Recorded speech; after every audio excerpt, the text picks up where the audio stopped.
We'll continue with our presentation. We'll talk about sensors now. Now this is a little bit out of order. In future versions of this class, I'm going to move this information somewhere else because this is back to discrete. And I left it in today partially because I ran out of time, but also partially because I want you to be clear on the fact that there's a big difference between a discrete signal and a continuous signal. So we're going to talk back about discrete signals by talking about certain sensors that give you on-off types of signals. Technically, every signal in the real world is an analog signal, but we discretize them. Okay? So here is a proximity sensor, and there's many different types, but these are basically electronic devices, and they're either open or closed. There's a couple different standards for the symbol, depending on whether you're a NEMA or IEC. But one type of proximity sensor is an inductive proximity sensor. Basically, it's a sensor that when a metal object gets closed, current is induced in that metal object, and that changes the field, and you can detect that change.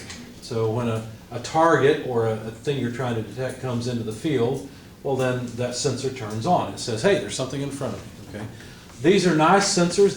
They reach out fairly far, so you can detect things fairly far away. Usually you're talking anywhere from right in front of the sensor to out a few inches with this type of sensor. But they only detect metallic things. We have some inductive proximity sensors that you can use in your project if you want to. Another type of, another thing to talk about is how a sensor is wired. So we've got a 3-wire sensor and a 2-wire sensor. Notice what's happening here. A 3-wire sensor actually requires there to be a power source up to it so that it works. This is actually the more common type. So basically you have to power the sensor so the sensor can power the load. What the heck is the load? The load is the input to the PLC. So basically this would be a point on the PLC that either goes high or low depending on whether or not the sensor detects something. There are so-called 2-wire sensors that don't require power, that allow power to simply pass through and go into the PLC and trigger the input to the PLC. In fact, you technically have been using 2-wire sensors all along. Remember the little switches that I gave you? Those are technically 2-wire sensors. All they're doing is when you press the button, and they're not proximity sensors, but when you press the switch, it closes the circuit and applies power to that input point on the PLC to turn it on. So technically, so far, you've been using 2-wire sensors. But there are 2-wire proximity sensors, though they're not very common. Now, the range that the sensor can detect is really important. There's a so-called detect or operating point and a release point. Now, you'll notice that the target has to come in farther to this range than it has to go out in order to shut the sensor off. And the difference between those two is called the hysteresis zone. It's really, if you think that,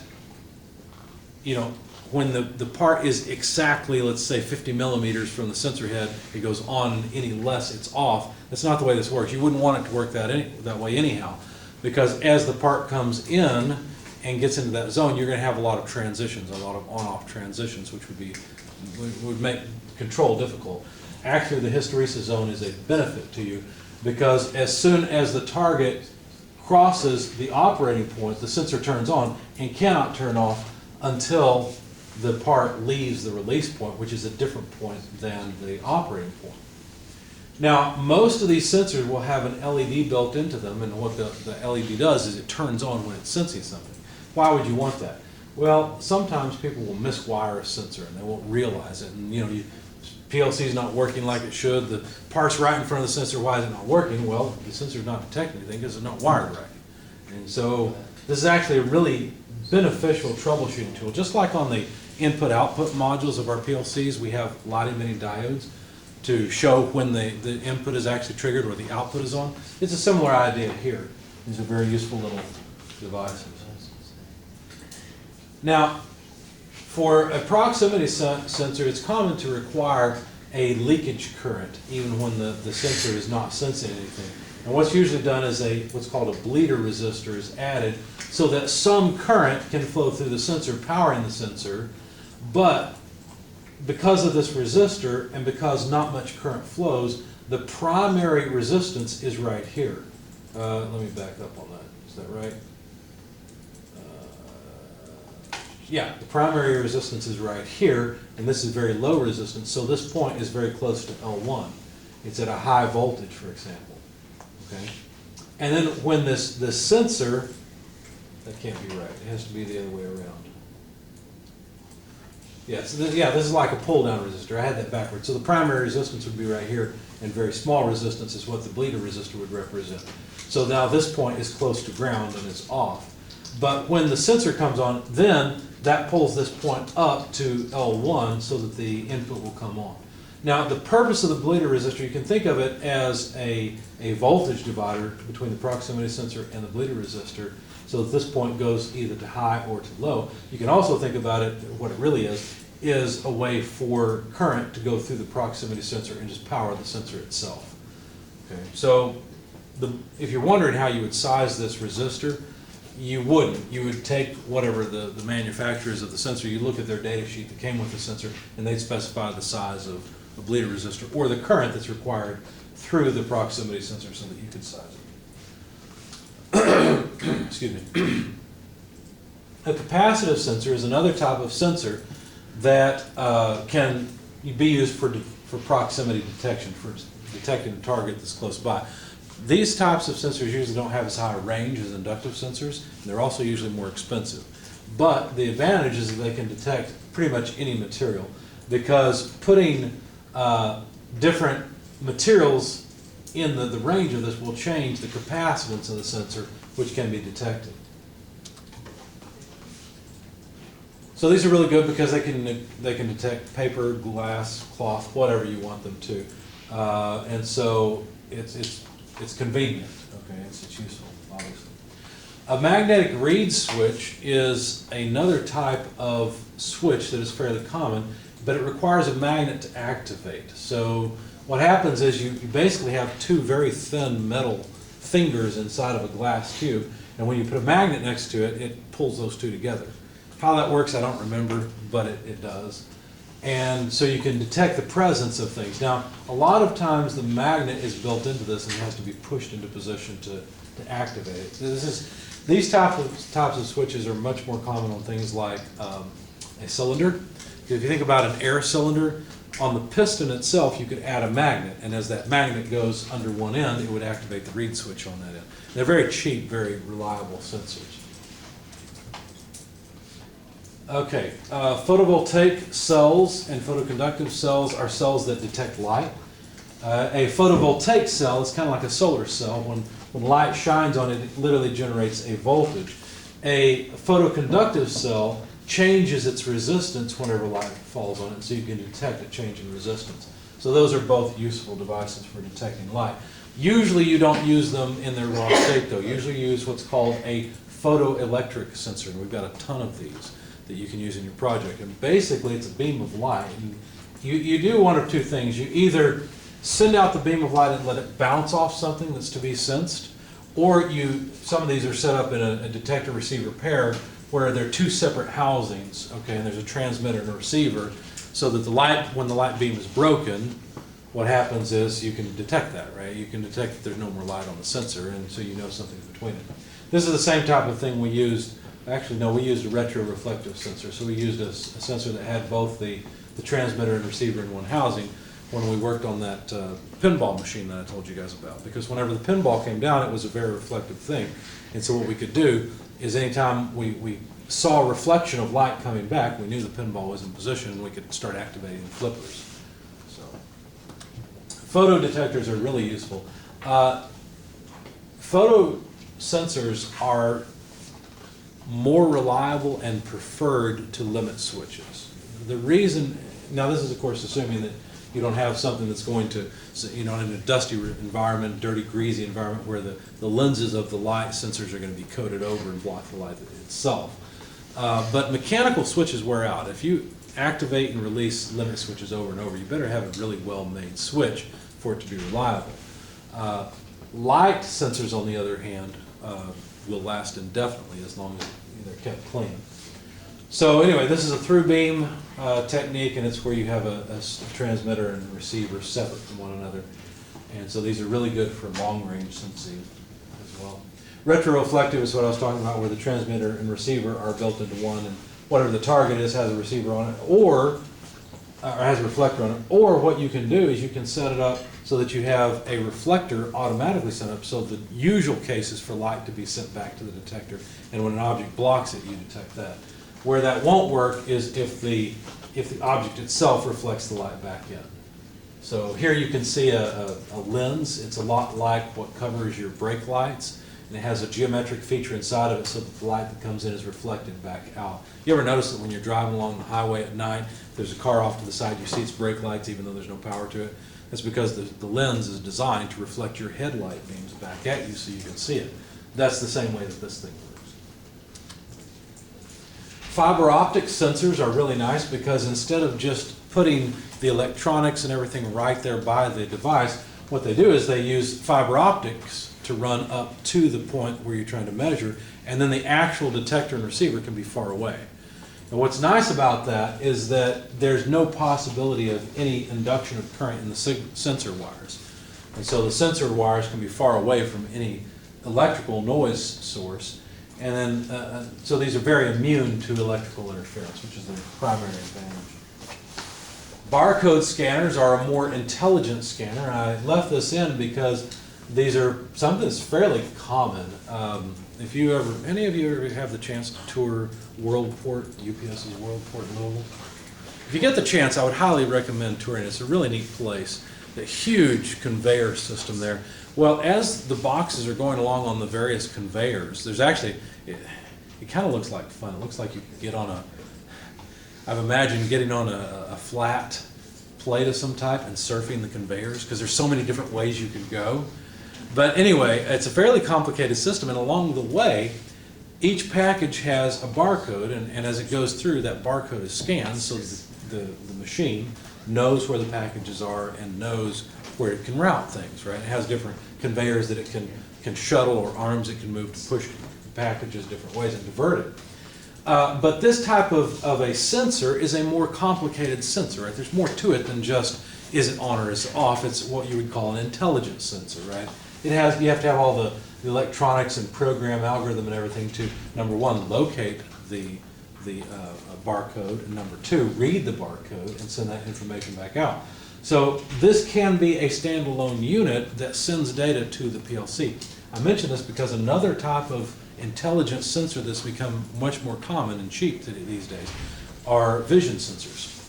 There are cameras and machine vision that is becoming much more common. In fact, Mr. Wilson, that just gave me his exam, he had to take it at a different time, he had an experience at White Cell where he used a vision camera to measure a dimension on a part. So if you imagine it, imagine you have a picture, you and me as human beings can figure out where the part is, and we could probably use calipers and a scale with the picture to figure out what the dimension is, but we wouldn't be very accurate. Well, he was having a problem where he was trying to measure a certain dimension of a part. Finding the part wasn't too bad. There were algorithms to do that. Just like on Facebook today, right? You ever notice on your camera it can figure out where faces are? Okay, well, similar algorithms have been around for a long time to help you locate features that need to be measured, or like where a nut is, or a bolt, or the filament of a light bulb. Okay, so that's kind of old hat these days. But what was interesting was the camera they were using. This is a common problem. I love Dilbert because he talks about all the different things that engineers actually experience. But the camera they were using was in their budget, but it couldn't make the measurement. Okay, it wasn't precise enough. You get a number that who knows what it was going to be, right? It was all over the place. It wasn't very precise. But of course, he had no budget for getting a better camera, right? He was stuck. It was like, solve the problem. Okay, what's my budget? Nothing. Solve the problem, right? And so what he decided to do, he realized, well, wait a second. What about this camera can take pictures very quickly? Why don't I take 1,000 pictures or 100 pictures and just take the average? And so he figured out how to do that, and it ended up the people that made the camera came in and saw what he'd done and said, hey, would you like a job with us? That was pretty impressive. So he made a camera that, you know, he used what he already had to make a system that would measure that dimension very precisely, very nicely, with a bunch of crude measurements by taking the average of a ton of measurements. So anyway, vision systems have become more common. You will likely encounter them, but they're a sort of intelligent sensor. Now with a vision system like that, you have to learn the details of the programming language and how that sensor works to make it do what you want, and then send signals from it to the PLC. And a lot of times, instead of using an input-output card that's an on or off. A lot of times, these will actually communicate via some type of Ethernet or communication protocol with the PLC to transmit information back and forth. Back to sensors that are a little less complicated. Here's an ultrasonic sensor, and what it does is it outputs a 4 to 20 milliamp signal. So what's the difference between this signal and what I've shown you so far?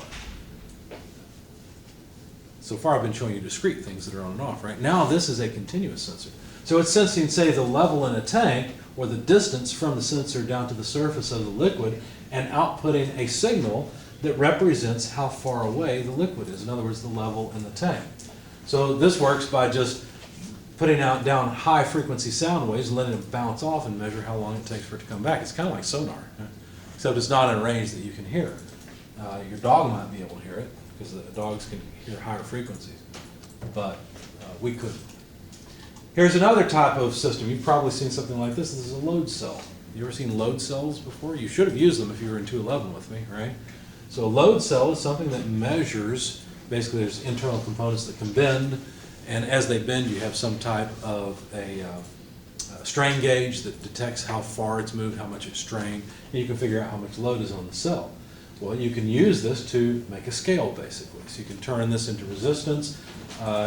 Frequently, this type of sensor actually has some electronics with it that outputs, it's called a transducer or transmitter in that case. It takes the raw signal from the sensor itself and converts it into, say, a 4 to 20 milliamp signal that represents and has to be calibrated to represent how much weight is on the cell. Thermocouples are devices that can measure temperature, and the way they work is pretty simple. You just have two dissimilar metals that touch each other where you want to measure the temperature. Now, what will happen is a voltage signal will be generated across those two leads, and you can figure out what the temperature at the so-called hot junction is. Turns out, though, you also have to have a reference junction. Thermocouples themselves are really dirt cheap. They're really just wires. Okay, but two dissimilar wires. You can't use copper and copper and expect to get any effect. Okay. The expensive part comes in the electronics to support this, because you have to have another type of temperature sensor besides the thermocouple to have a reference temperature, because you have to have that to compensate for a couple of junctions here. Because if you think about it, there's dissimilar metal contact here and here. You've got to compensate for that, so you've got to measure the actual temperature here in order to figure out the temperature there. But not only do you have to have that, but you have to be able to detect a very small voltage signal, and that requires fairly delicate, sensitive electronics. So the support here is the expensive part. So that module I bought cost me about $140 to put on the PLC because it has all that stuff in it. The wire itself I got for pennies per foot. It was cheap. A really common type is a chromel, which is nickel chromium, and alumel, which is a nickel aluminum combination. So these are the two dissimilar wires that are touching at the temperature source, and this is actually called a type K thermocouple. Type Ks are probably the most common type of thermocouple, but there's many different types. There's type J, type T, there's all kinds. There are many different types of flow sensors. In fact, I've got another presentation, which I'll probably wait until next time to show you, that is a bunch of different types of flow sensors to measure flow rates. Some of them actually measure velocity of flow. Others measure mass flow rates. Most of them try to measure volume flow rates. Tachometers are devices that can measure turning speed. You might want to control the speed of a motor, and if the load goes higher on the motor will slow down, so you need to put more power into the motor. How do you do that? Well, you got to detect it, so that's what a tachometer does. Encoders are used for measuring position. Now, this is more common on robots and things that require very precise positioning of things. If you have, anybody have an inkjet printer at home? Some of you maybe still? Okay. Well, did you know that if you have one, you probably have two encoders sitting at home?